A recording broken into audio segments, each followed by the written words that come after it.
So yeah, it's about time to start Connect This. Welcome back. Excited to see y'all here. Hello. Welcome back. I don't feel like I even ever went anywhere. Doug has been sitting in that little box. I've just been waiting. Yeah, finally. I think I've been in like 8 airports since our last show. I'm Chris Mitchell at the Institute for Local Self-Reliance, and I am a man who is just excited to be sleeping in his own bed again after a month of travels. You know, don't cry for me. I got to see Kim, so that was fun twice in that time period. We are going to talk about a variety of things today. We do not have a mid-show guest. We got a lot of fun. We've got some great peekaboo stuff lined up. And then we got a whole lot of topics to dig into. As always, people should feel free to join us in the chat.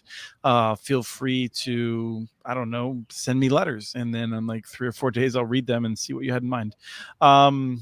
We should start by introducing folks. I want to start with Travis Carter, because Travis, I feel like I always introduce you last, and it's pretty exciting that you found our fan. So that's exciting. The fan. I found the fan. Hey, Mark. Appreciate the support. Yep.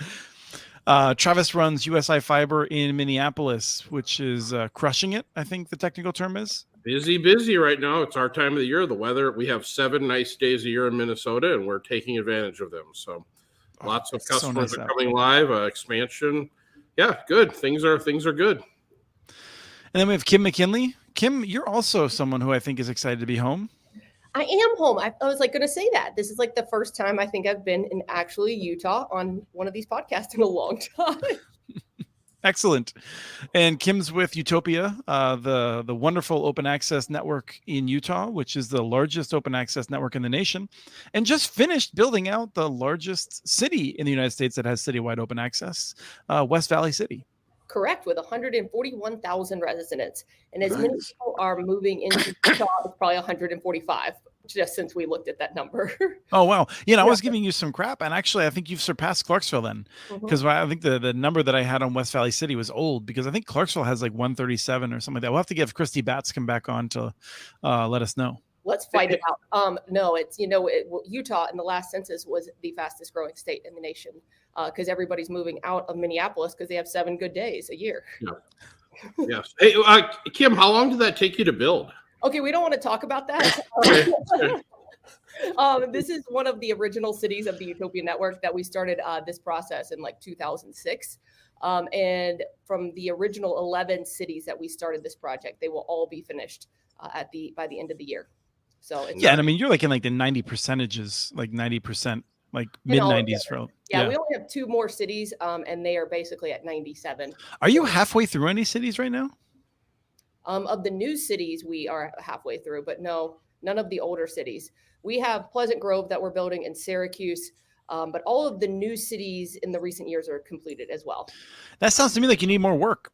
Don't worry, my boss is on the road right now, and I think he has 4 city council meetings in the past 24 hours. So I have no worry that we will be slowing down anytime soon. And then we got Doug Dawson. Doug Dawson created CCG, has worked with more than 1,000 clients over the course of, the last 150 years since he started putting up telegraph poles himself. Welcome, Doug.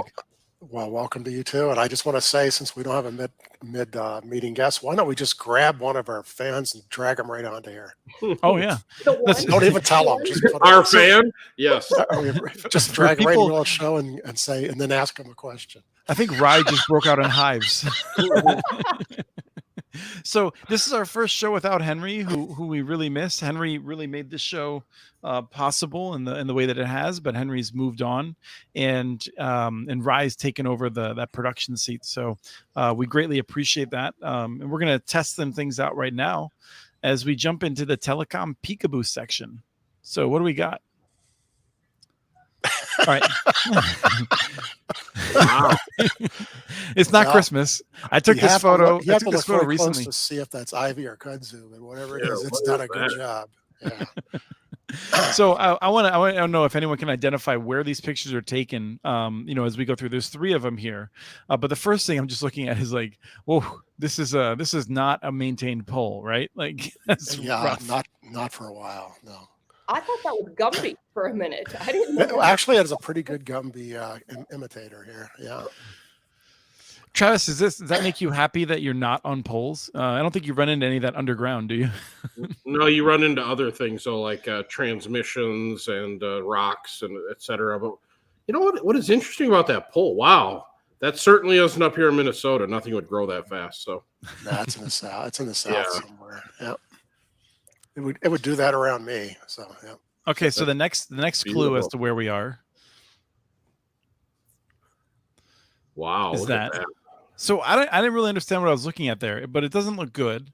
And I can understand if people are having trouble seeing it. So I'm going to share my screen for a second where I was able to zoom in and see if anyone can explain to me exactly what is going on here.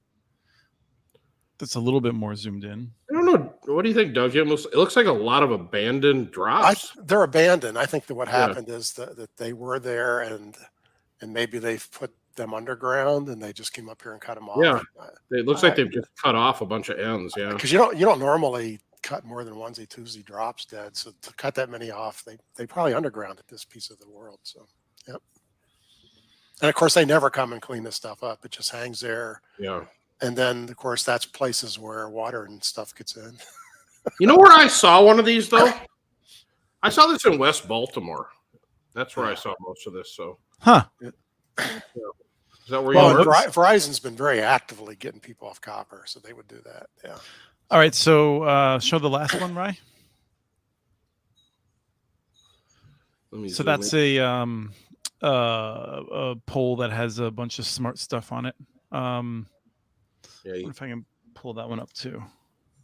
Yeah, I can't quite see that one good enough. I don't know how smart that stuff is, but it's on the pole. See.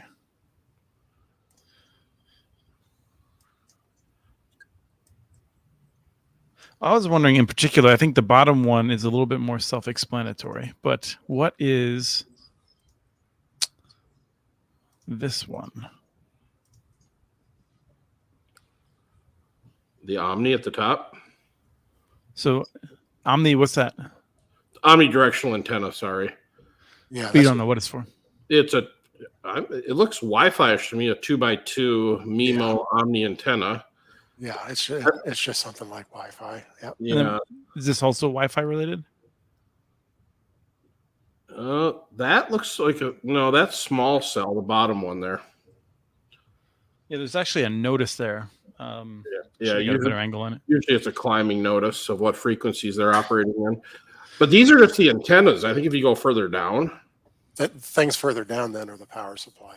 They look like the radios right there. Yeah. Yep. And no, sorry. You know what that is? That's okay. That there goes to the Omni antenna at the top. Right. And then that is actually a small cell integrated. You can see the LED at the bottom of the second one. So that has all the radio and electronics built into it there. And it looks like you have power and network coming into it from the third box down. So, but you know what I like most? I like the pole. That's a nice pole. Yeah. So this is West Baltimore. You nailed it, Travis. Yeah. Aren't I clever like that? This is Johnson Square. Did you read it or did you just No, move your mouse. Yeah, you saw that. West Baltimore small cell. Yeah. Yeah. So they have the kudzu poles in Baltimore. It would appear so. That's Johnson Square. It has to be Ivy then. Yeah. So you should have just kept with that, and you're like, yeah, that was West Baltimore. yeah. We don't I don't know why this mapping's so hard. I mean, everybody knows that's. Yeah, you should have just said, I remember that pole. Right. No, but the pole is interesting. It's purpose built would be the only thing I would be concerned about. Especially Yeah, the no, wireless. we actually saw this with and I went to Lincoln. That was probably 4 or 5 years ago.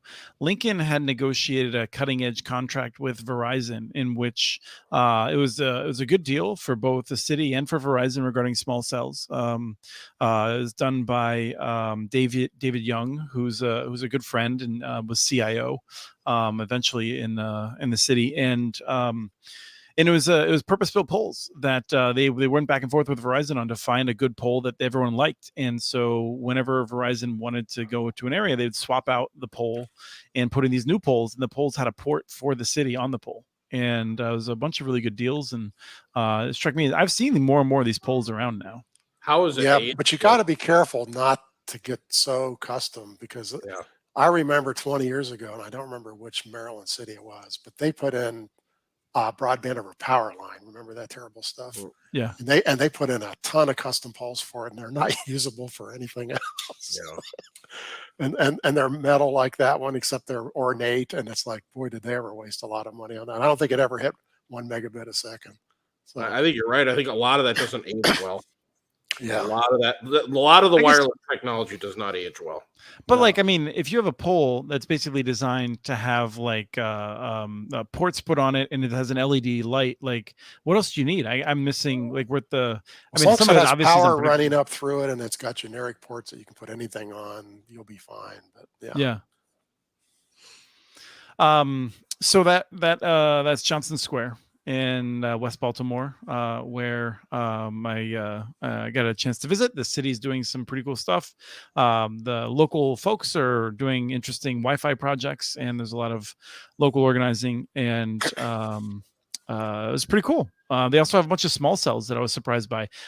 They have Crown Castle was on a bunch of corners there, which I was surprised at. I mean, is Crown Castle more likely to be in low-income neighborhoods where like Crown companies don't Castle wanna is do in a real estate grab. They are grabbing Yeah. these things for the long-term potential, and they are building tens and maybe hundreds of millions of dollars worth of this Mhm. stuff. They are, and a lot of these have no tenants. They're just grabbing the corners because they think in the long run that's where their money's going to be for the next 100 years. So Hey, Chris, you can't pull that picture back up again real quick, can you? No, I can't. Which one? Can Rye? The Yeah, no. custom poll. Yeah. I'm just wondering what. I can pull it up. Okay. If that's Wi-Fi on the top, I'm wondering how that effective that is. It seems too high for it's me. too high because by the time it gets to the Yeah. ground, the signal's already half dissipated. Exactly. I wonder how effective that actually is. Are they trying Yeah. to serve people on the ground? Because even with a 7-degree down tilt, I mean, you basically have an umbrella up there.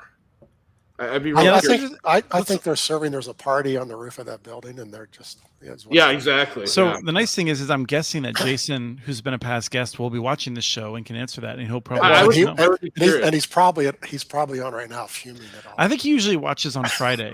Okay. So the question, Jason, is what down tilt and how effective is that? Because we didn't have much luck running Wi-Fi that high up. Right. But Yeah. then again, it's hard for me to tell how tall that pole really is from this It looks picture. pretty. Looks pretty. I feel like that's tall. I think 15, 20-foot pole. Like, I mean, Okay. 20, maybe more. Like I that. don't know. That Yeah, I don't understand why you don't know this, Travis. If you knew it was West Baltimore, Yeah. I mean, and I'm more offended that Jason watches on Friday and not live. I mean, why wouldn't you stop everything that you're doing to watch us right now? Well, yeah. I hear you. So let's move Good. on to. Well, Kim, you probably just got rid of our last 2 people who are watching live.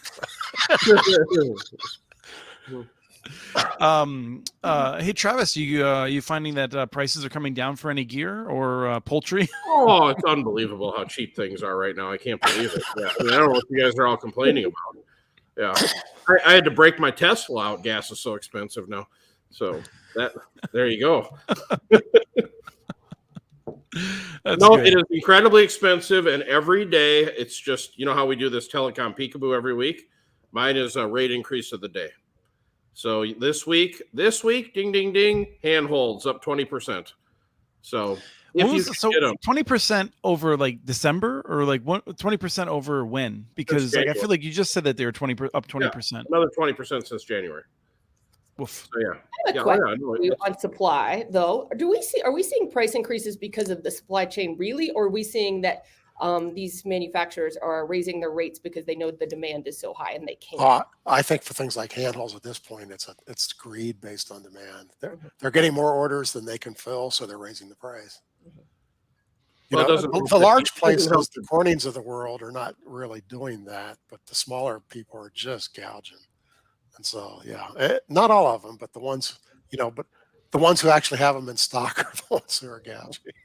Yeah, but what are they paying for diesel fuel to get them here? I mean, that's right. I mean, it's everything, is based off. But they're not paying 20% more of the cost of the unit. They really are not. So. Well, yeah, but the delivered cost, that's the delivered cost is up another 20%. So if I doubt that it's up 20%. Well, Call me skeptical. You want to see the invoice? We're going to do a peekaboo with invoices. No. So I have no doubt that they're charging you to more 20%. I'm saying that their cost. Oh no. That's what I'm telling you. Well, what is the price of diesel fuel gone up since January? That would be the question, because I mean that's what in any of this big heavy stuff that gets moved. I mean, we have truckload. Well, Kim she's got the same thing. You got semis coming in every day with stuff on it. That stuff's expensive to move. It's heavy. It's big. And you can't get a ton of handholds on a tractor trailer. But I think there's a lot of people who are taking advantage of the situation for some revenue. I don't think it's all. I agree with Chris and Doug. I think that there is some advantageous, I can't even say it, pricing that's happening out there. Diesel's up, according to the Energy Information Administration, which is actually like a really, really well done part of the federal government in terms of tracking these sorts of things. From December, it was 364. Now it's 557.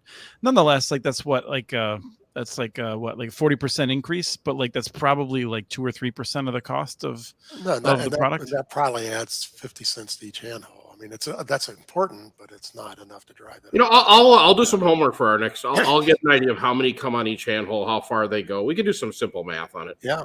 Yes. Simple math. That's why people tune in. Yeah. I think we should do something that we've never tried before. It's a little bit of a crazy idea. I'm going to call it uninformed speculation. None of us are familiar with doing. No, Doug. No. Hey, let's answer Curtis's question though. The breakdown handholds. Have you seen those? You can't get them. They're all sold out. And that's been the problem that we've had is AFL bought the big company that makes them. Because you can obviously fold them down in there, but their whole production sold out for the next 2 years. So I want to get back to the uninformed speculation, crazy idea, first time ever thing that I want to try. From a marketing perspective, I think we need to rename this, Chris, from a marketing person's perspective. So this comes from a meeting that Kim and I were at a few hours ago. And as I was speaking about this, a couple of things sort of occurred to me. And this is not well versed or anything, but I'm curious, particularly Doug, how you would react to it. Which is that I feel like we talked before about the BEAD rules, the program with the $42.5 billion for the federal government, that the rules that NTIA from the federal government has released and states will be crafting now over the next year to develop their programs to spend that money. We felt like there's a good chance that a lot of people won't apply because the rules are so stringent. Like they're just really, it's the most complicated federal broadband program we've ever seen, and it's going to be very difficult to apply for. On the other hand, I was wondering, we've seen so much consolidation and so much private equity getting in. I'm curious if we might see a lot of activity from these companies that are now fueled by private equity to try to build these fiber monopolies in rural areas, and they'll figure out how to deal with the rules because they have the scale and they can put the money into it on that long-term bet. That's not idle speculation. I think it's absolutely going to happen. The private equity guys, and I can already tell you, for example, the new company that's buying the big chunk of CenturyLink, I don't know them. No, but they don't even exist yet. That's why you don't know them. But they will probably come into official existence sometime before the end of the year. CenturyLink is already filing grants on their behalf left and right, and they're completely fueled by private equity. So they're essentially using the CenturyLink name to build huge amounts of new fiber. And it has nothing to do with the CenturyLink copper. I mean, And so that's absolutely driven by that. And they're going to count on, they normally wouldn't look good on grants because they're brand new, no experience, blah, blah, blah, blah, blah. But, they're very smartly ponying on the fact that they bought these properties, and I guarantee you they're going to go big time in here. You can just tell. They're already filing them all over the place. I ran into half a dozen of them this week. So I think that's going to happen a lot. Those guys can afford to pay the consultants to wade through the paperwork. Yeah. So, and they already have the money in the bank to pass the financial test. And what's the long-term implications of these private equity firms coming into these marketplaces? I'm shocked by it because the whole purpose for them to do this is fiber properties are at an all-time high of multiple, and somehow they think they're going to flip these things. But the rural properties are just not going to be worth that much because they don't have very much margin. A giant multiple of no margin is still nothing, right? So I can't understand the math behind it. I've been thinking about that for 6 months, and I can't figure out why they would do it. I have to assume that this gets back to this issue of like the biggest fear they have is price regulation, which I've long thought is dumb because I don't think price regulation is going to work. But I think when you look at the amount that these people are planning on charging, there will be such high demands for price regulation that probably we'll see an administration that caves to it and it tries to make it work. We're already seeing some of the RDOF winners with only one broadband product priced at $100. Rural America is not going to handle that well. Isn't this why the BEAD money has the middle class pricing to protect this? Well, yeah, whatever that means. Because the FCC also, or the Congress also told the NTIA they weren't allowed to set rates. So I don't even know what they're trying to do here. But I think they're reacting to that because there are RDOF guys, $100 minimum broadband price. That's not what these programs are supposed to be for. So it's fine if you're in corn country. It's not fine anywhere else. Well, so we're building out unserved and underserved America, but we're pricing them out of the market in which they can't purchase the said broadband. Great. Not just that, but I mean, like the result will then be that no one else can really feasibly go in to these areas to then compete because you just have that issue where like, okay, like you're going to start building in this area. Well, fine. They'll just lower their price in that area. Well, actually, I disagree with that. You know what's going to come and get them?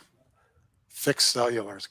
When they get fixed cellular up to give everybody in rural area 100 megabits, they're going to kick those guys' butt. So, I mean, T-Mobile's already out there. $50.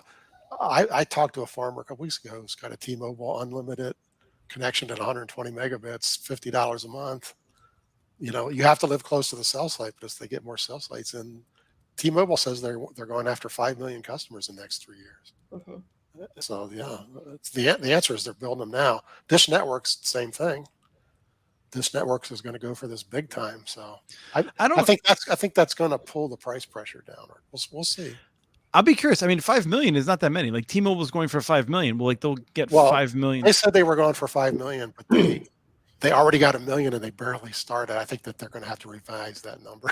Right, but there's 10 million households in rural America who need better service, and like most of them aren't going to be touched by the T-Mobile. Probably not going to be touched by the Dish anytime soon. Eventually, in 10 years, probably.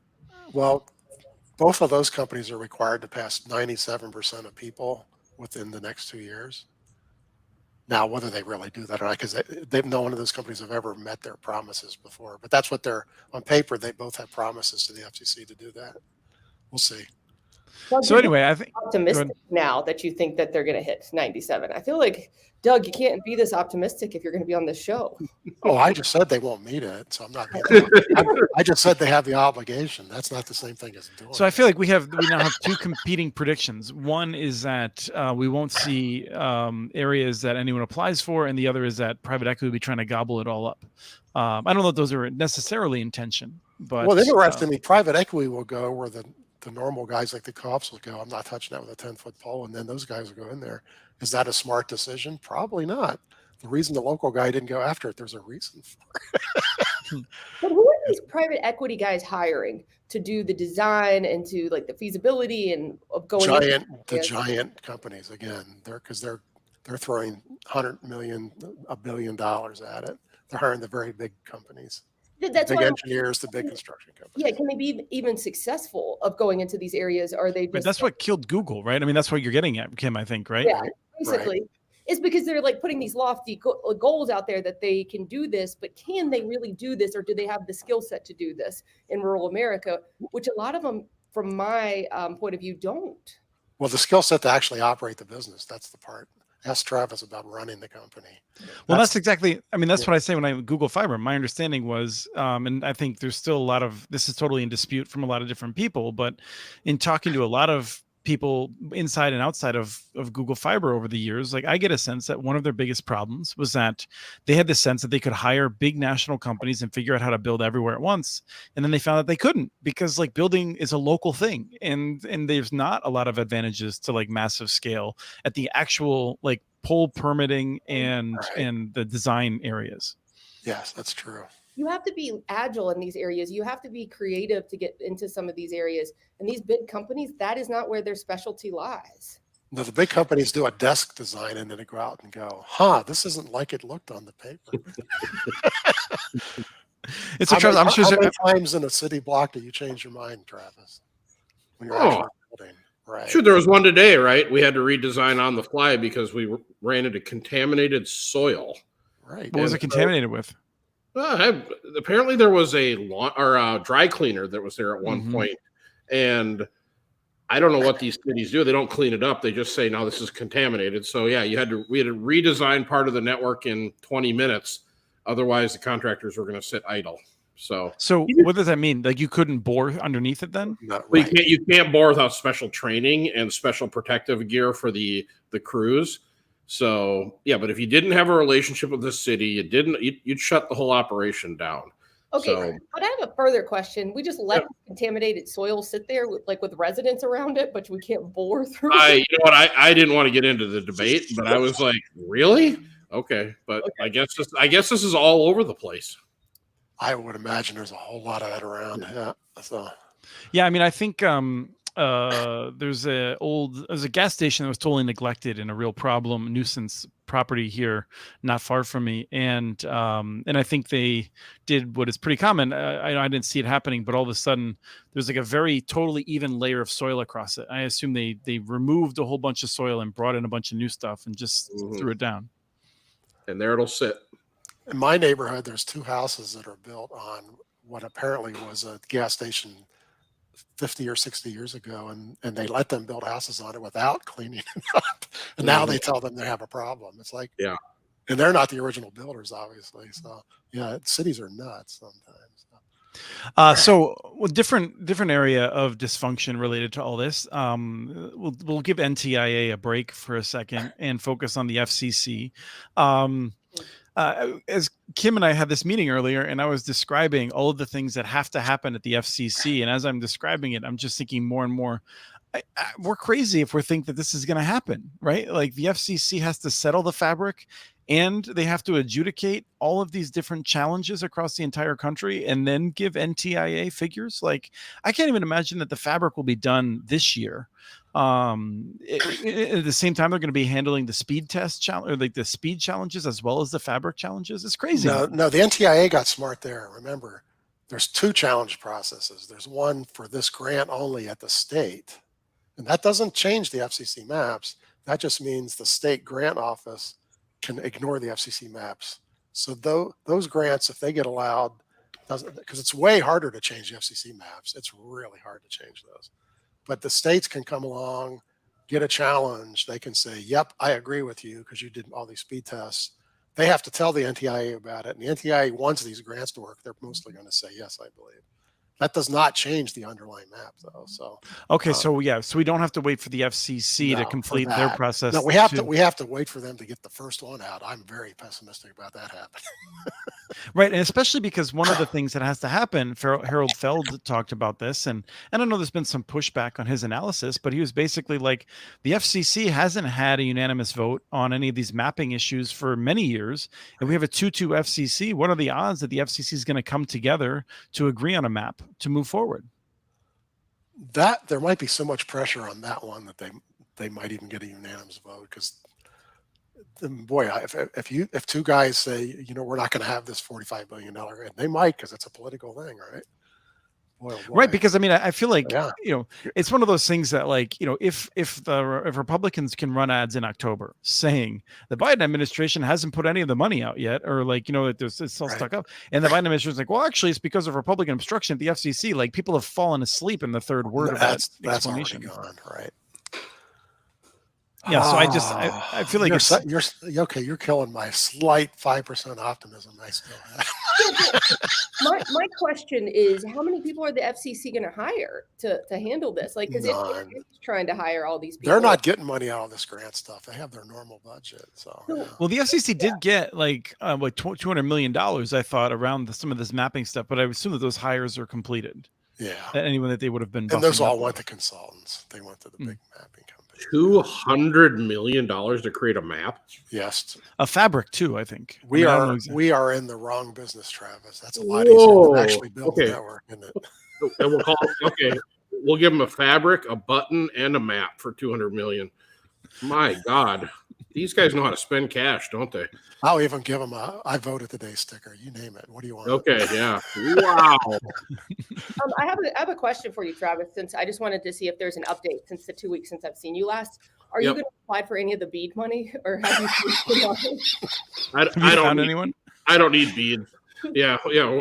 No, you kept saying, Travis, I don't know who's going to apply. Have you found anyone?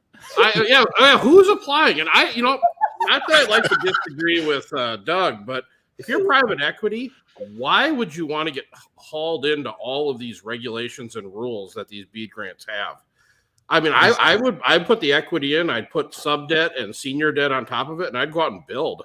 I wouldn't be restricted with all of these rules. And I mean, at government speed, when does this money actually get out? Like 2072? I mean, this whole thing's going to be over by then. Well, here's the math, real simple math. Because you say, well, they're going to give me 75% of the money, right? Yeah.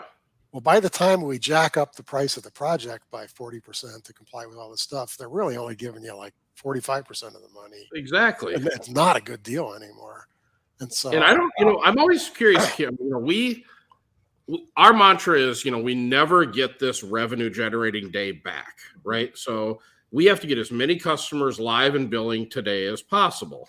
So the question is, then if you take 4 or 5 years of an area that's unserved and you take the monthly reoccurring revenue, I mean, you're actually going backwards taking this BEAD money. I have no idea how the math works. And yes, thanks, Curtis. And then you got to pay tax on top of it. Oh, this is genius. Who came up with this? And you have a requirement to do ACP for the life of the network, which, you might be intending to do, but the life of the network is, it's a significant requirement. Yeah, it's longer than any ACP will be out of money in 2 years anyway. So. Yeah. Well, that's sort of the question, right? To answer your question, no, heck no. What the heck would I get into that? That's like wrong business right there. The answer is she asks this question every show just to get a rise out of you. It works every time. Well, Chris and I argue about this, right? Because honestly, if I don't know. I use the inverse model that everybody else uses. I would serve the middle community first, generate revenue, and then build out from there. Everybody else wants to build these rural areas and forget about the town center. The town center is where your cash flow is to service the outer region. Well, I don't think that's rare, Travis. I think that's a very common understanding of what you should do. Well, I do want to answer Travis's question. I've never seen it, though, huh? Electric co-ops can do this because if they have a goal of breaking even in 40 years, this will work. Oh, yeah. So, if you have that kind of slow capital mindset, these are just fine.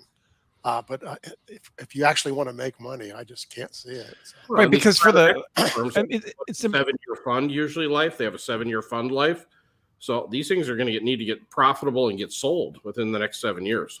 Well, you have to get the government's permission to sell them. The other thing to understand about the electric co-ops is it's like McDonald's doesn't have to make money on everything, right? Like the electric co-ops, if they can just make this barely pencil and it helps their electric sales, or if you go from a 2% decline to a 1% growth, that's amazing. Right. For the electric sales. So like it's a totally a smart decision electric sales. There's no electric co-op has ever had to sell a customer. Everybody just hooks up. No, that's the point. Is that like Yeah, they're Kim losing and people I have are to moving sell away. customers. Yeah, Kim and I have to sell customers. No, You have no Travis, choice. you're missing the point. Is that But, like but if you go to the areas right outside of where I live here, where there's several electric co-ops and you build fiber, people are where it's too expensive to live here are going to go live there because they can work from home. And that really changes those rural neighborhoods. So exactly, Travis? So like if you have a declining base and you can make that base grow by smart fiber investments and you sell electricity to them, even if you lose money on the fiber, which is not what's happening with the electric co-ops, but even if you did, it could be a smart play. Oh, okay. Sorry, Doug got me all wound up about taking BEAD money, so I got to. No, that was me. don't blame me. I really like Curtis's comment right here, but I think that's the problem with BEAD, that he wants the money to go to long-term entities or like long-term financing because they have their mission oriented. Well, that's what munis are and co-ops are, but they are kind of priced out of this. They are skilled out of this. So will it go to those guys is the problem. And I don't think it will. So well, let me put a footnote on that. Why is Charter doing this? Charter says they're going to go after a ton of this. I assume because Charter's already has all these RDOF commitments, right? Charter just and they're going to use this to fill in the holes, I guess. But I don't understand the RDOF commitments from them either. Because I think Charter says we have this tremendous lobbying potential because states like North Carolina will do anything that we ask them to. And so we'll get this commitment and then we'll tell them that they have to use state money to replace the poles. And then we'll get this other money and we'll get this other money and it'll all work out. I don't Let me think tell you my theory on I'm Charter. afraid they're not wrong. Then I have to be careful about stepping out of the front door. Charter is to the point, and so is Comcast, where they've been growing because they've been stealing DSL. The day's coming, that's going to stop. And the fixed wireless guys and the fiber guys are starting to feel like Travis are peeling their customers back. If they go out and build a couple more million passings of this stuff, they will continue to look like they're growing, even though their cities are shrinking. I think this is to keep their stock price up.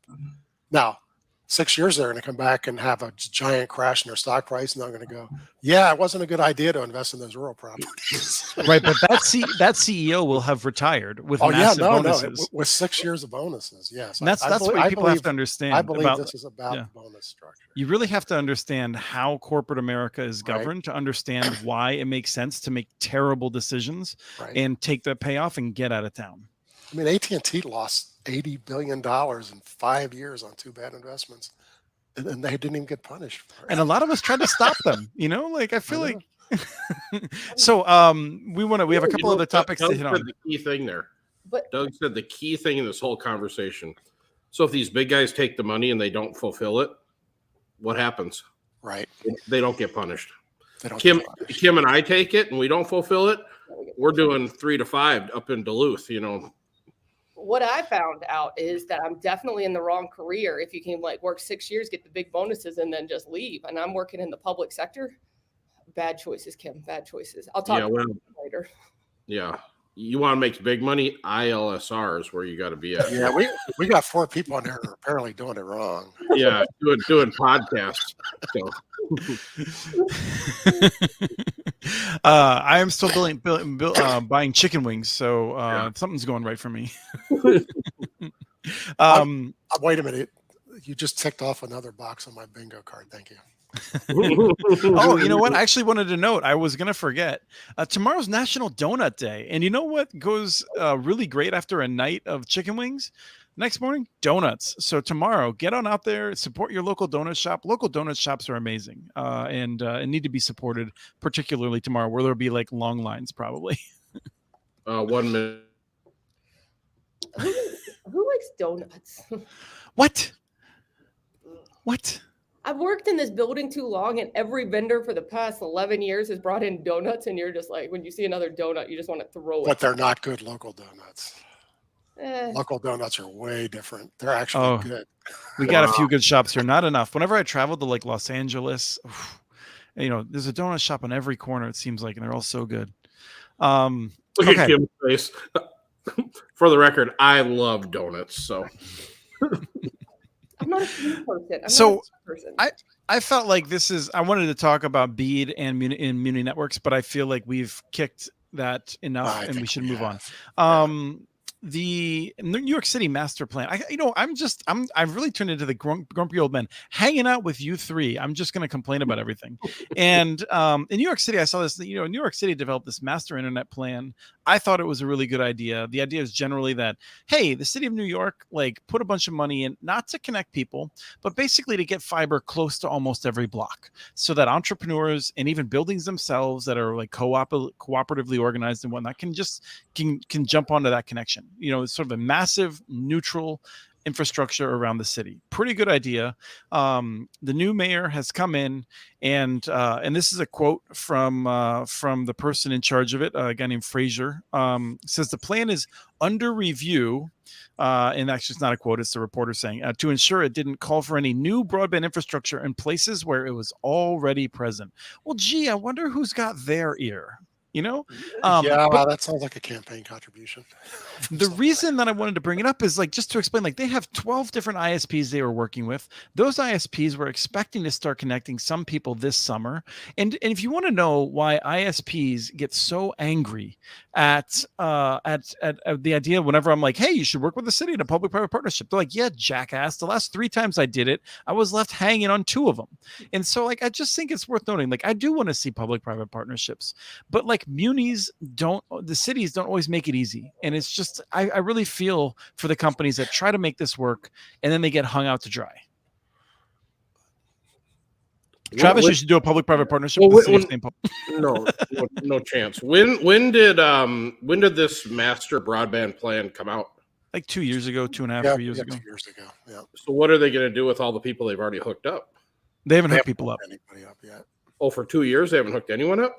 No, they developed the plan, and then when de Blasio was leaving town, they funded it, which is not unsurprising. Like, one of those things that, like, you're so like, oh, now that I don't have to face the political consequences, I'm willing to piss people off. And now the new guy goes, he funded it, but I'm not going to let anyone use it. The thing I've learned about government is you've got to get gravity started immediately. And what I mean by that, if there is a project, you got to get it underway with the people you did the deal with, so that the people that inherited it's already a program underway. Because then it's grandfathered, and because then it's grandfathered in. If you try to cross administrations, you're dead in the water. So that would be my 2 cents. So I always ask, I will only do a deal with a city at the beginning of the term, not at the end. I think this is where Utopia has been very successful, is because we try to depoliticize what we do. And we usually work with a lot of city managers, so it doesn't become a campaign issue over and over. We're working with the stability in the city and not necessarily the politicians who are using this as a platform for their election, which I think is a difference when you see cities do it this way, rather than the new mayor coming in and making it a grandstanding about it. I agree. You don't make deals with mayors. Yeah, that's always political, just by definition. So, I do have a footnote to throw in here, though. Manhattan is never going to make this work, because Manhattan is a complete disaster area. Verizon, when they tried to build Fios, the problem was every landlord who owns a building saw that as a gold mine to say they're going to charge Verizon $100,000 to jump fiber from one building to the next. That hasn't changed. And so these new guys aren't going to get past that either. You get 2 buildings down the block, and then you can't go any further. Well, I think, Well, I guess I don't understand exactly what you're saying, because I feel like the goal is that, I mean, like, I don't understand. So you have to get permission from a landlord to just go buy their building? No, what happened with Verizon is they came to all the corners, all the intersections, and they built a manhole, and they have fiber in it. And then they intended to go to the first building and then string along between buildings 100 feet up in the air from building to building. And landlords went, oh, wait a minute, that's a very valuable asset. Give me $100,000 and I'll let you jump between the next building. So they didn't. The landlords had just gone through a period where they got a fortune for rooftop rentals. Remember that period of time? So now they go, fiber connection rentals. And that stopped Verizon dead. They would come to a block, go 2 buildings. They couldn't go any further. They would go to the other end of the block, go 1 building. Well, are you exaggerating the cost? I mean, I would assume it would be about, like $150,000, $200,000 to bore, or to work in the duct under. No, it's $1 million a mile in Manhattan. Yeah. Well, $1 million a mile is $100,000 a block, right? Okay, well, whatever. I mean, Verizon should have just gone ahead and done it anyway. And they just said, this is over budget, and they stopped. fact is, all these years they would have had all these fiber customers, but they stopped. So. Do we know any of the ISPs that have committed to this? The 12 ISPs that you were talking about? I know Clayton Banks from Silicon Harlem, and he was going to focus on a number of MDUs. I mean, I think there's literally thousands of buildings that are cooperatively owned, and that's where I feel like there could have been a lot of interesting stuff that was done, even with a bunch of absentee landlords being pricks about it. You should get them on here. That way you could have a really good bitching session. That'd be great. And we like to hear a story. So, yep. Yeah. So anyway, that's on hold, and we'll see where it goes, I guess. But you know, that's sorry, go ahead, Kim. We're not cheery, and that we're not like the cheeriest guests you've ever had on. We are like, look at how happy we all are right now. I am excited to be on with y'all. I mean, I'm half thinking about donuts and half thinking about chicken wings. So, and then that leaves what percent for the three of us? Yeah. Kim, do you like chicken wings? I do like chicken wings. Okay, all right. We're still friends then. I mean, I think 0% is about what if you ask people to predict how much energy I put into thinking about what's coming out of my mouth, that would probably be pretty close to what people assume. So interesting development. I thought just maybe coincidence, but both Indiana and Arkansas are seeing local entities building middle mile consortia, and electric cooperatives are deeply involved in Indiana, and I think solely involved in the one in Arkansas, which I believe is Diamond State Network or something like that. And anyway, I know that I think Kim probably knows the folks at NOAANet pretty well, the Northwest Open Access Network, which is 20 years old and does some of these same things. I thought it might be worth talking a little bit about it. It seems like a pretty cool development, and I figured Doug would have some sort of trivia about it as well. So what's going on there? Well, first off, this idea has been around, like I say, for 20 years. There's at least 15 states where the telephone companies got together and connected themselves all up, and those networks over time made a lot of money. And so, yeah, the Dakotas both have one. Right. And so here, if those electric co-ops are going to all have last mile fiber, it's natural to save money by connecting each other. If they really want to do it right, they're going to do what the telephone cooperatives did in Tennessee, where they also consolidate all their back offices. Hire 2 smart engineers for all 20 companies, hire 1 marketing group for all 20.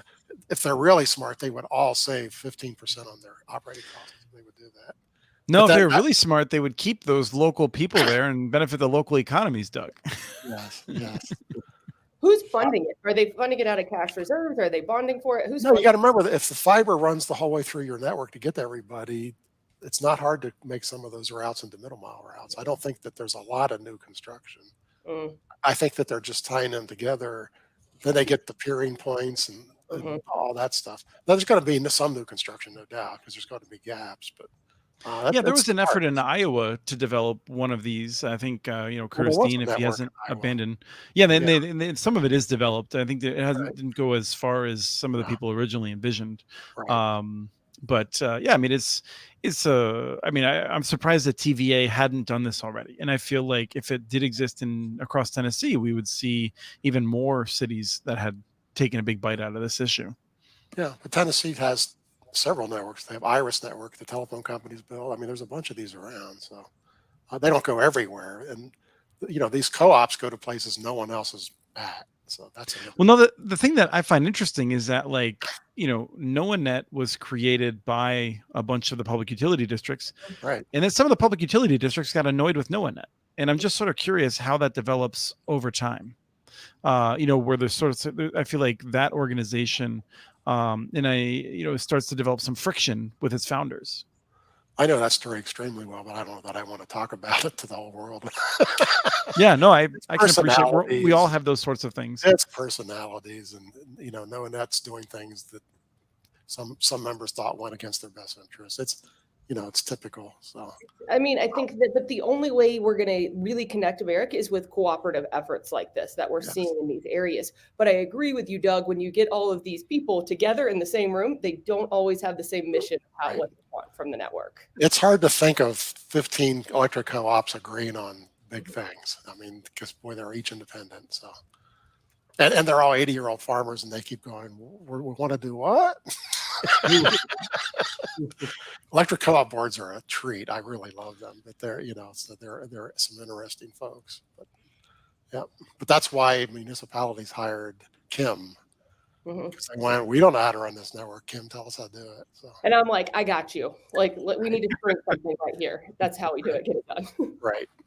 No, but you need the expertise, and you need the expertise. Yeah. So. Well, I think it's a good sign in the sense that it should lower costs, and one of the things that we have seen, though, is that in some cases, those networks often owned by, I would think, maybe I'll just tip my cards here a little bit and say, some of the more narrow-minded incumbents have used those powerful middle-mile networks then to cut off others and to prevent investment and to lobby in the state legislatures to kneecap their opponents in Idaho. I didn't mean to say those last two words. And West Virginia. Yeah. Mm-hmm. Yeah. So like these things can also, I mean, it's not like they're like, I think what Kim said is exactly right. We need these things, but we also need them to operate, to some extent in the public interest and not just to further some monopoly goals. I mean, we all want more monopolies. Why wouldn't we want more monopolies, Chris? I don't understand we want higher prices, lower quality. This is like what we're really aiming for. Yeah, I mean, I agree with you, Kim, on that sentiment. I'll just say that my soapbox is always that I would take the higher prices if it didn't come with all the crony capitalism. Like, that's ultimately the problem. Is not just that like Comcast can raise my prices; it's that they buy the legislature that really annoys me. Yeah, if you look at like how many donations from your legislator and how much Comcast gives to each of them, it's really interesting that they almost give some kind of campaign donation to every single one of them. Of both parties, yes. Yes. Yeah. Although this gets back to Gigi Sohn, where I don't remember how much we talked about this, but I feel like there's a number of people that are whispering that whether it was intentional or not, and it's not unimaginable that it was intentional. The Biden administration seemed to put Gigi Sohn out there where she's just getting beat like a piñata and hasn't done anything to actually get her confirmed. And, the first place that Joe Biden went after announcing that he was running for president was to Comcast. He just had a press conference in which he patted them all on the back, all those big companies, for basically doing very little. And it seems like maybe keeping the FCC at a 2-2 tie while Gigi Sohn is on the sidelines and getting beaten is a pretty nice gift to those telecoms that have written so many checks to the Biden White House. It will. Who really benefits by delaying the BEAD grants if Charter wants to get, $50 million out of it? I don't understand why that one just confuses the heck out of me. Well, so here I would advance one idea, which is that like Charter wants to get the BEAD grants, but they'd be very happy to get them in 2026. Mm-hmm. True. I think Gigi is like staying sane through this whole thing. Like, how is she getting beat up like this over? I mean, we're almost at a year, right, since she was announced. Wow. I think she's very focused. I mean, I have tremendous respect for Gigi. I suspect that I may disagree with her more than people might assume because I agree with her so strongly in so many issues. But I think there's very few people that I can think of who would be better on the FCC, who would take the job seriously and who would work day and night to fulfill the goals of the FCC in terms of just being an honest regulator. And I actually believe, honestly, that like the other members of the FCC aren't keen to have her on there, even if they're on her side, because on every issue she will tell the honest truth, and they don't really like that. Yeah, and I mean, like, I think saying the honest truth is like, I think we would agree with her a lot, but it's not just that she'll go out there and say things that are popular or unpopular for given audiences. It's that she will back it up with evidence, and she will change her mind if others make convincing arguments, and she will make deals with people, to get certain things done. And that's ultimately what we need. Like, we can't just have this like hopping from administration to administration where we don't do anything and we promise the world and She has to be brilliant. I mean, she's been like through the ringer on this. I mean, just watching the news coverage is disheartening for somebody who's not even in that position. So, I mean, kudos to her for doing the right thing. I agree with you. I think she would be a great addition to the FCC if she makes it on there, which was still debatable if she's going to make it on there. But I'm crossing my fingers for her. I would have to assume the reason that they haven't pushed the vote, I have to think they don't have the votes. Well, so yeah, I mean, one of the issues in recent weeks, they haven't had much of an ability to vote on anything because of a combination of COVID, strokes, heart attacks, whatever. Like, I don't know if Republicans developed a stroke gun where they're like, pew, and but Democrats can't line up 50 votes. There seem to be a few strokes. Go ahead, Travis. Go ahead, make fun of me. You are so funny. Should we? What was that movie, the Bernie movie, where they just like propped up the guy and like? Yeah, Weekend at Bernie's. Weekend at Bernie's. Yeah, we should just do that with the Democratic Party and just sit him. It's too bad Bernie isn't one of the people who is missing because you could literally use Bernie. How do you vote, Bernie? So we're gonna end with a discussion. Unless someone wants to throw anything in the chat regarding anything they want us to talk about. We missed one, Chris. I believe that's only Curtis. Isn't that the only one watching this? No, David asked, with costs going up, have your monthly costs for broadband gone up? Yeah, go for it. Kim?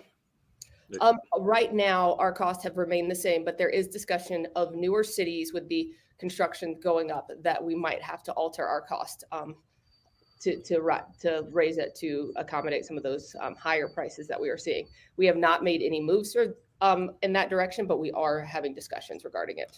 And to clarify, what you're saying is, I'm guessing you'd also have to discuss, will you be having a unified cost structure and when you would only raise, so you already know. For the newer cities, the existing cities, because of bonding and whatnot that is in those documents, that we don't necessarily have that ability to do. So it would be newer cities. So you would, like, all these discussions are in place, but there is talks of some of the newer cities coming on board would have higher cost structure. Yeah, and no city and no business can absorb this inflation forever. You'll have to raise rates everywhere eventually. I mean, you just have to. So, yeah.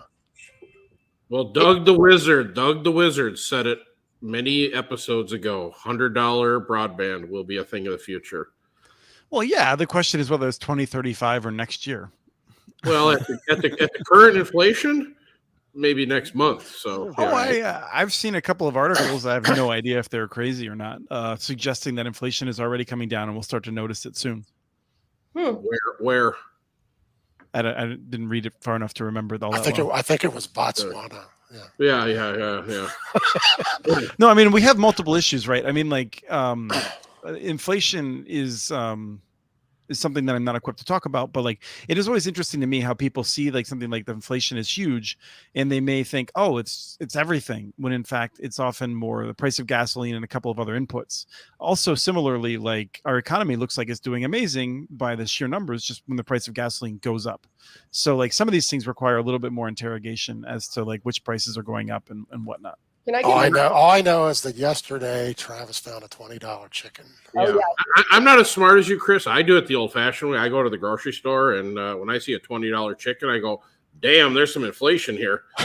So it may have been a turkey. And I'm not looking for stimulus or inputs or any kind of transient economic inverse yield curve models. I use the old chicken model at the grocery store. What if it was chicken was $10 yesterday? It's $20 today. I just lost an election to Travis. Yeah. He's a man of the people. Kim? It depends if you were at Whole Foods or you were at like Kroger. Like, I mean, I can't afford whole paycheck. Travis wasn't at Whole Foods. No.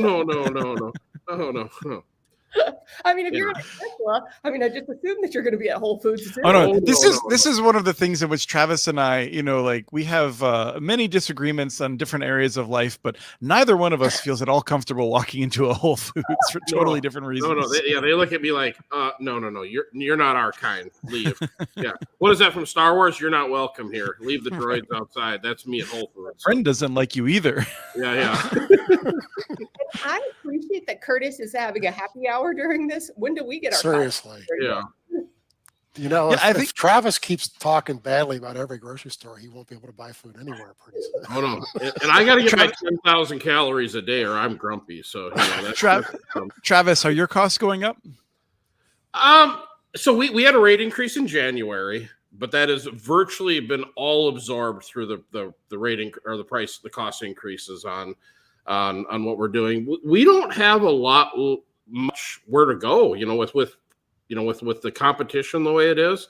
We're kind of pigeonholed into the pricing that we can charge. We can't get too far out of market here and get too proud of ourselves. So right now you have an issue because I think CenturyLink's willing to take more of a loss each month, right? I mean, like as the inflation goes up, the fact that CenturyLink is sitting there trying to keep you pinned is like, it's got to be cutting into their profits too and their numbers. You're gonna, for those active Ethernet, evangelists like I have been for years and years, we might have to start seriously looking at doing an XGS-PON deployment in parts of our, in areas that have low uptake, just because of the cost of deploying the active E on the front end. So as much as it pains me, we may have to start looking at that to help offset some of these expenses. So for people who aren't, you're breaking my heart, Travis. I thought we were besties, but now I know I'm going to fight it as long as we can, but it's really one of the only options to keep the cost down. Well, so for people who don't understand what Travis, hold on a second, Doug. Right after that, he's going to start using Tirana. So. Let's hold on a second. I want to make sure that everyone understands, like what Travis is talking about is that like switching technologies will result in a significant fewer number of miles of fiber deployed, and that's where you would save your money. Well, no. It's actually because what we do today is we buy buildings to put our switching stations in, kind of like the old school. And with a GPON network, we can just put a cabinet on the side of the road. So we can save that $3-4 million expense in the building and all the infrastructure to support it, and just go to curbside technology. I really don't want to, but if this transient inflation keeps going the way it's going, you like that? Yeah, we may have to just consider.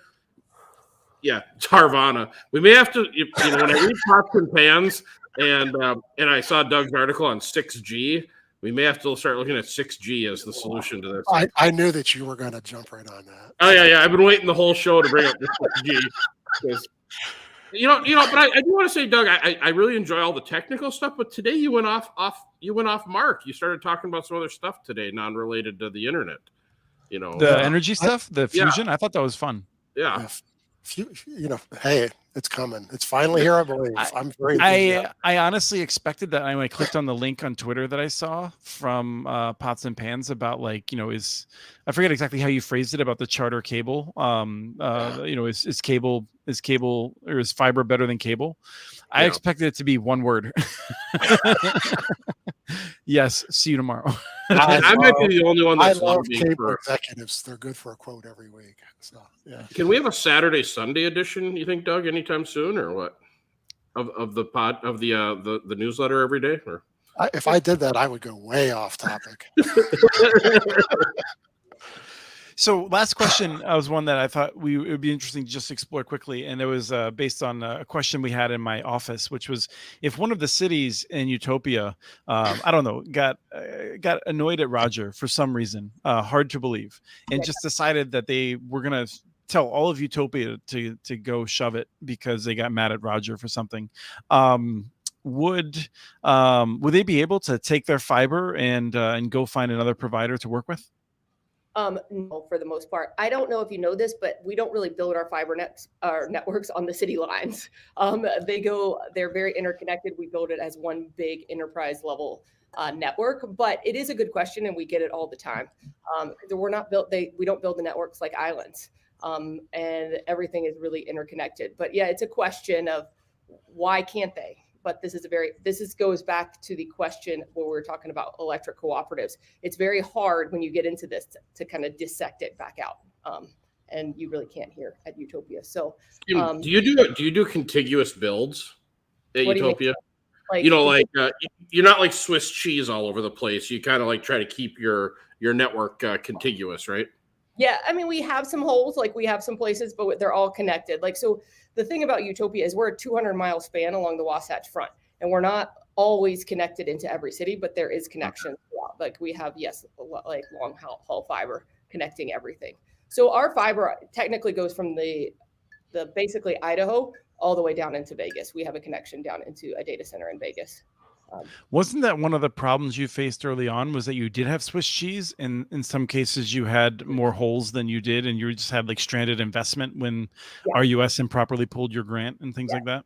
Yes, like when RUS back in the day pulled our grant, we had some networks that we had fiber in the ground, but it wasn't connected to anything. And so when we our new model that started in 2009 went back to those cities, we had to figure out what the heck was in the ground, where we terminated, and kind of just do an audit. Because when those contractors left, we had no idea what was left and what condition it was in. So like we've built it where we have redundancy and everything for all these cities to make sure they stay up if any kind of major event happens. I think we're at about 4,000 plus miles of fiber in the ground at this point. Nice. And I get the report from our contractor every week. Like I know what it is, but it's always like, we put this much conduit this week. Like I should be very excited. Travis, how many miles do you have? I was just thinking that I'll pull that statistic because we monitor production by week of how many feet of conduit get put in the ground. I'll have that answer by next time. How much? What's that? You know how much feet you put in the ground per week? Yeah. I think we shoot for 30,000 a week right now.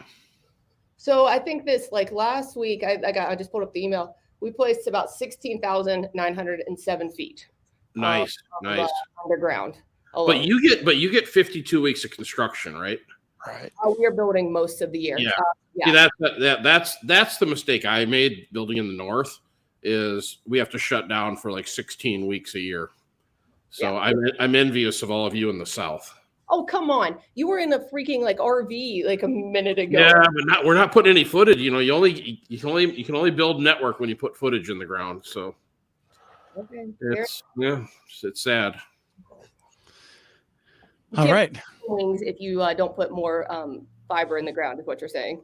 Yeah, well, Chris has been traveling purposely so he doesn't have to buy chicken wings, I think. So we're going to get to the bottom of this. Oh, no, you're back to buying the chicken wings because we're in Double or Nothing. And, okay. There's no possible way I'm going to lose. Doug, Kim, what do you think? Yeah. What is the bet that we're Double or Nothing on? The speed of the FCC going anything other than March 3rd, we'll have a new definition of broadband. Thanks, Doug. Yeah, that's going to happen with only 4 commissioners there. Yeah, at that point, I will literally take Travis out to dinner once and then declare bankruptcy. Yep, exactly. Because of the transient inflation. Hey, Tarvana test coming up here in 4 weeks. So awesome. That should we be want to hear about that. I'm real excited to hear about that. I've heard good things about it. We'll see if it does amazing as they say it is. So we'll talk about that next week. We'll talk about it with some of the folks that are doing it. Are they running it? I'm pretty sure that that Matt Larson is using it in some places. Okay. He's from VistaBeam. He and then Alan Fitzpatrick will be back. Our guests we've had on in the past, who's at remind me, Doug. Just blew my mind. The name of the company. He's in North Carolina here, and they're great. Yeah, they do the open broadband. Yep. And they do some really great work. So we'll talk a bit about what's going on there and some of the cool tactics they use, because both of them are also small companies that are really gritty. So we're going to talk about some of that stuff next week. Can I ask one question before we go? Nope. Doug, we're done. Yeah, exactly. Yeah. What of your WISP customers' reaction to the BEAD? I think you're going to talk about that next week. Yeah, that's really a question. The answer is there's only 3 or 4 really giant ones. All the little ones are going to have a real problem with the guarantee and the money thing. No, are they? That stops them from getting state grants. So that's the big hurdle for them is guaranteeing their funds up front and all. That's really hard. How about being disqualified because they're in unlicensed spectrum? Well, if you're in unlicensed spectrum, you can't get these grants. That's what I mean. So are they all panicking now because they have no spectrum to play in? Well, yeah. On top of that, they're guaranteed to be overbuilt now by these grants. So yeah, that's not good. Well, and let's be honest, Travis, they're never going to apply for it either because of all the paperwork that you love so much too. Right. Well, not the small ones, but my there's theory for the small guys like Alan is if all this BEAD money ends up with $100 broadband, they still have a great future because they can still compete with $60 and $70 and be fine. So, and if you've seen the we haven't talked much about it, but if you've seen the results of the 6 gigahertz spectrum wireless testing, it's pretty impressive actually for rural communities. It'll be I think it'll be a very viable solution. I thought there was frustrations with power levels or something like that. Power is the problem. Levels are not high enough, yeah. So. But the result of if you've got a signal has been pretty impressive. The other thing is, can we keep a list going of who actually applies for BEAD? Do we know if anyone actually is intending to right now, other than they're not even going to be due till next fall, Travis? Well, that's the thing is that, and not that, but let's be clear, like the grant would some of going to open until like next September. Oh, I guess this isn't really that big a problem then, is it? If we can wait till next September. Okay. We'll talk about it every week, though. How many times Travis says who's going to apply for this money? I want to meet this person. I want to meet the people that are actually going to apply. Well, we talked about the private equity, but private equity isn't just in fiber, right? You got Nextlink, I think, Starry at this point. Are they private equity or are they just doing their own thing? He actually is going IPO. But there's a bunch of these like big wisps that I think actually one of the biggest threats to the small wisps is these big, massive wisps. Right. So, and that's been the case for a number of years now. So it'll be curious to see how that continues to develop. As the world turns, they say, huh? Oh, I know. Yes. I got one thing out of today's meeting. I can now, every time I talk to Alan, I can just call him Gritty. So. Oh, totally. Also, don't forget tomorrow's donut day. Don't let that one pass you by. National Donut Day. Does Krispy Kreme give a free donut like they did with They probably do one. They probably give you one. Yeah. And I just want to, next time Travis asks what government does for us, I'll just say without government, we would have no National Government Day. So there you go, Travis. Thank you. Yeah. If you can fix the pothole out in front of my house, I'd appreciate it too. Put some donuts in it. Yeah. The ones that the vendors bring to Kim's work. Yeah. The crappy ones. Thank you, everyone. It's great to be back. For people who do make it this long, either put in an email, tweet, whatever. Let me know. Should we start an hour earlier? I don't know. Some people on the East Coast, I think, are a little annoyed that it's like after 6 o'clock now. So, I'd be down to consider going an hour earlier, and we can mull it over. But I'm curious what people think. Kim and Doug love this so much; they'll do it at any time. We could do it at 6 a.m. I did it at 9 a.m. or whatever we did last time. So I'm here. Yeah, except we're not funny then. We're not. There's a whole bunch of people that were willing to tell me I'm not funny at any hour of the day. So you all should feel pretty happy about being funny sometimes. You weren't all that funny on the last one either because you were tired. So. I was just excited not to be freezing. I was going to do it from outside. So the fact that I got inside was great. It's great to talk to everyone, and we'll look forward, whether it's 2 weeks, 3 weeks, but we'll be all back here together again to talk about old news on BEAD, and hope you all have a great time until then. But it's been a wonderful 2 time. weeks to find somebody who's going to do the grant for Travis. So. Yeah.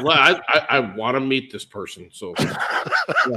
All right, now I feel like we have a new bet coming on, or a challenge. Challenge accepted, and this has been an episode of Connect This.